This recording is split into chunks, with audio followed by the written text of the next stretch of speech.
Hello everyone, my name is Donleon and today I'm going to show you how to work with sharkscope.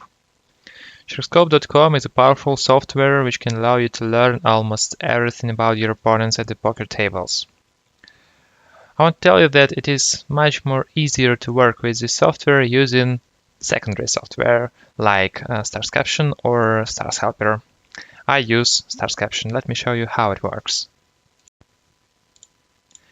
Let's open a poker table on PokerStars, and as you can see at the player tab situated two buttons which are named by his position, and on click I open the sharkscope link, and here we can find that player not found.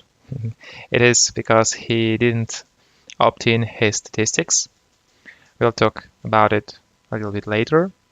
Then let's try another one. Oh, nice. His statistics is opted in, so we can study it. But first, let's look at Starscaption. In the hotpad, I added different panels, such as position, as you can see here. And you should put here search the web, and this formula should be situated also here.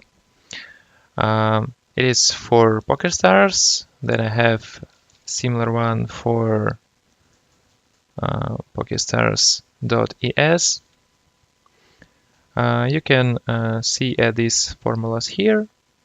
It is for pokerstars.es, this one for pokerstars.com, and this one consists filter for the last year, because let's look at his statistics. It is rather up-to-date success. Really, from 2018 he started crushing tournaments. But there are a lot of players on PokerStars who had won their huge profits in 2012, 2014, 2015, and nowadays they just can play only near zero, if you can say.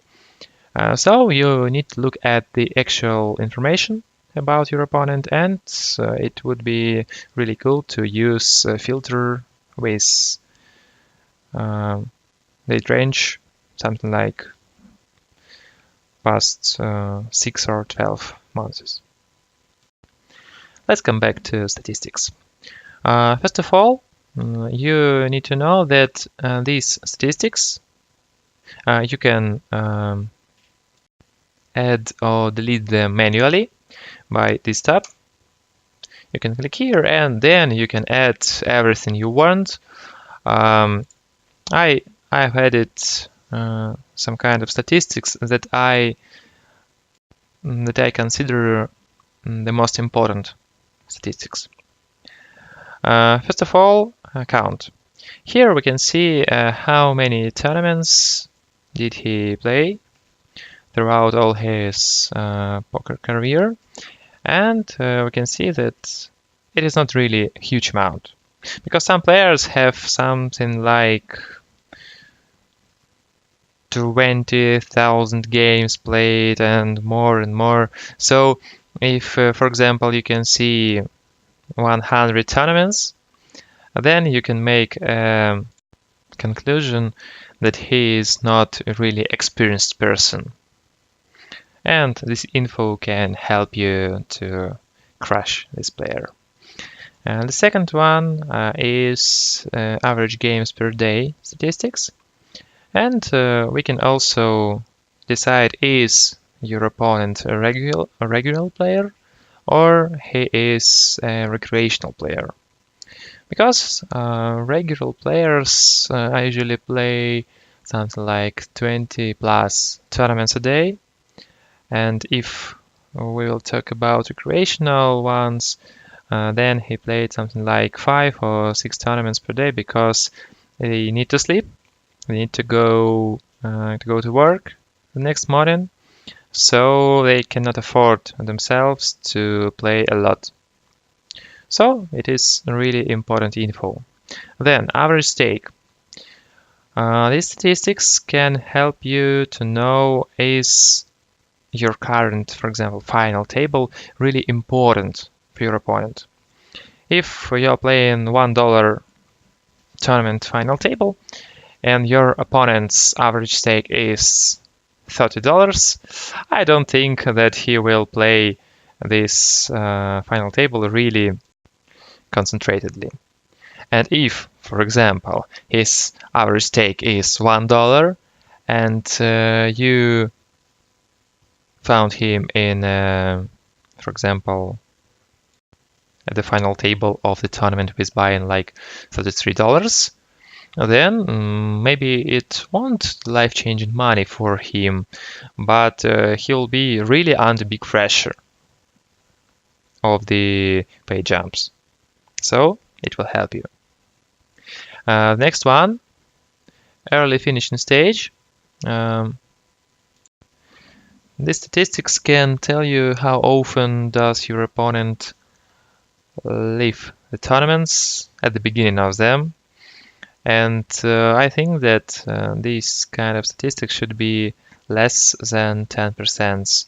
And if it is more than 10%, then something is wrong with your opponent, because he just ruined his tournament life at the early stage at the beginning. If, for example, you use late registration and you get into the tournament, for example, in 30 big blind stack, then your early finishing percentage will be really low because you just don't play the early stage at all. Next one, profit. It is the easiest statistics for understanding, because if your opponent play really well, his profit will be really huge, like there, for example. And when you study his graph, you need to know, is it profit consists of a lot of small winnings, or it is just a lucky player who won one big tournament, and after this winning, he just continue losing his money. It is really important to look at the graph and to match his profit with his graph. Next country. Okay, let's move on. Ability. Ability is really interesting statistics because it is formed by the info about the number of caches and the amount of caches of your opponent. So if you're playing micro stakes and you see that your opponent's ability is something like 50, then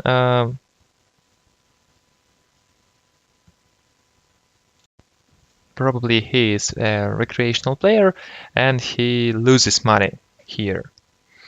And if, for example, you play $100 buy-in tournament and you faced with a player with the ability of something like 60, for example, also it would be a recreational player, because sometimes he can get into money, but at the whole distance, probably he is a losing player. If we continue study micro stakes, for your opponent's ability is something like 60 or 65, then probably he is a really good player, but not the top player of your limit. If his ability greater than 70, then he is really a crusher of the limit. And if your ability is more than 90, then more often he won a really huge tournament. Then total ROE and average ROE. These two statistics can help us to understand how really profitable is his playing. You need to know that we don't have the better one statistics. I mean, total ROE is better than average ROE. The average ROI can tell us the info about the average profitability of the player, and we can say that Sunday Melon really is a shark at his limits. And total ROI cannot tell us the same info because it could be such big because our opponent is a lucky man and he just won one big tournament. Average profit and total rake are not so important, so moving on. Next one, ITM percentage. Here we can see 36%, and I want to tell you that it is really greater than the average ITM percentage of the whole field. Because in average it is something like 23-25%. And here we can see that Sunday Melon is really an interesting player because he has huge ROI, huge ITM percentage. He's really good. Good player, I mean. And the last important statistics is average number of entrants. This stat can show us how well does Sunday Melon choose the game he play, because on PokerStars average entrance quantity is really big, something like 2.5 thousand and etc. And look, he play with average entrance quantity of 1.1 thousand people. It tells us that he is really smart player. He don't play tournaments like Sunday Storm or Sunday Million and that's all.